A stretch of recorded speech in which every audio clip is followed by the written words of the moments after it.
നമുക്ക് ഈ ലെക്ചറിൽ ടൈം കോംപ്ലക്സിറ്റി എന്താണെന്ന് നോക്കാം. Time taken by an algorithm to run as a function of length of input. ഒരു അൽഗോറിതം എടുക്കുന്ന ടൈമിനാണ് ടൈം കോംപ്ലക്സിറ്റി എന്ന് പറയുന്നത്. അതിനെ എങ്ങനെ എക്സ്പ്രസ് ചെയ്തിരിക്കുന്നത്? As a function of input length. നമുക്കൊരു എക്സാമ്പിൾ നോക്കാം. For i equal to 0 to n-1 print i 0 തൊട്ട് n-1 വരെയാണ്. അന്നേരം ഐ പ്രിന്റ് ചെയ്യണം.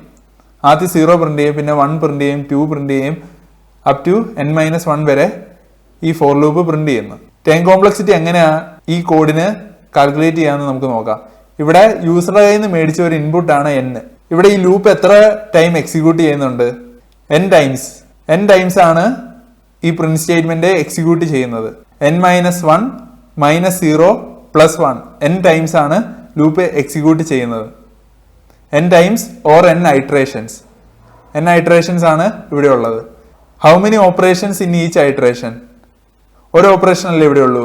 പ്രിന്റ് എന്ന് പറഞ്ഞാൽ ആ ഒരു ഓപ്പറേഷൻ ഇവിടെ ഉള്ളൂ. അന്നേരം ടൈം കോംപ്ലക്സിറ്റി കാൽക്കുലേറ്റ് ചെയ്യാന്ന് പറഞ്ഞാൽ n × 1 order of n. Order of n time ആണ് ഈ ബ്ലോക്ക് ഓഫ് കോഡ് എടുക്കുന്നത് എക്സിക്യൂട്ട് ചെയ്യാൻ വേണ്ടി. Order of an expression equal to order of an³ + bn² + c. ഇവിടെ n-ന് പകരം നിങ്ങൾക്ക് എന്തോ ഒരു വലിയ എക്സ്പ്രഷനാണ് കിട്ടിയെന്ന് വിചാരിച്ചോ. an³ + bn² + c. അന്നേരം അതിലെ ഏറ്റവും വലിയ ടൈം നോക്കുക, അതേതാ? n³ ആണ്.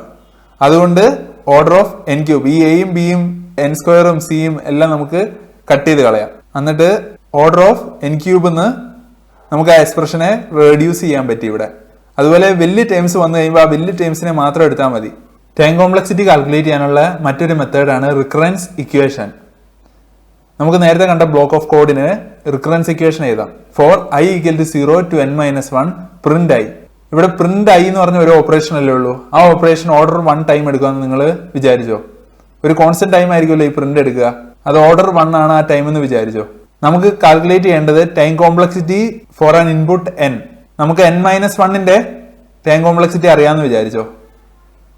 n-1 എന്ന് പറഞ്ഞാൽ എങ്ങനെയായിരിക്കും? ഫോർ ഐ ഈക്വൽ ടു 0 തൊട്ട് n-2 വരെയുള്ളതിന്റെ ടൈം കോംപ്ലക്സിറ്റി നിങ്ങൾക്ക് അറിയാം. അന്നേരം ടൈം കോംപ്ലക്സിറ്റി ഫോർ n കണ്ടുപിടിക്കണേൽ എങ്ങനെയായിരിക്കും ചെയ്യുക? t of n-1 plus order of 1 അല്ലേ? കാരണം എന്താ? ഒരു പ്രിന്റ് സ്റ്റേറ്റ്മെന്റ് കൂടി എക്സിക്യൂട്ട് ചെയ്താൽ മതി. അതിന് ഓർഡർ 1 ടൈം ആണ് എടുക്കുക. ഇതാണ് നമ്മൾ പറയുന്ന recurrence equation. tn equal to tn-1 plus order of 1. നമ്മൾ റിക്കറൻസ് ഇക്വേഷൻ കിട്ടിക്കഴിഞ്ഞു കഴിഞ്ഞാൽ ഇതിൽ നിന്ന് നമ്മൾ ടൈം കോംപ്ലക്സിറ്റി കണ്ടുപിടിക്കണം. അതെങ്ങനെ കണ്ടുപിടിക്കുന്നതെന്ന് ഞാൻ പറയാം. ഇനി നമുക്ക് tn-1ന്റെ വാല്യൂ അറിയണം. tn-1 എന്ന് പറഞ്ഞാൽ n-1 കൊണ്ടുപോയി ഈ ഇക്വേഷൻ ഇട്ട് കൊടുക്കുക. n-ന് പകരം n-1 ഫസ്റ്റ് ഇക്വേഷൻ ഇട്ട് കൊടുക്കുക. അന്നേരം tn-1 equal to tn-2 plus order 1. ഇനി നമുക്ക് ഫസ്റ്റ് ഇക്വേഷൻ വീണ്ടും ഒന്നുകൂടി എഴുതാം. tn equal to tn-1 plus order 1. tn-1 എന്ന് പറഞ്ഞാൽ നമുക്ക് tn-2 പ്ലസ് ഓർഡർ 1 ആണെന്നറിയാം. tn-2 plus order 1. അങ്ങനെ നമുക്ക് 2 ഓർഡർ 1 ആയി. ഇനി tn-2നെയോ വീണ്ടും ഇതിൽ സബ്സ്റ്റിറ്റ്യൂട്ട് ചെയ്യുക. അന്നേരം tn-3 plus order 1 plus 2 order 1 എന്ന് വരും. അങ്ങനെ നമുക്ക് tn-3 പ്ലസ് 3 ഓർഡർ 1 എന്ന് വന്നു. ഇങ്ങനെ t0 വരെ പോയി. t0 ആകുമ്പോൾ എന്തായിരിക്കും? Plus n order 1. 0 വരുന്ന എപ്പോഴാണ്? n-n ആകുമ്പോഴല്ലേ.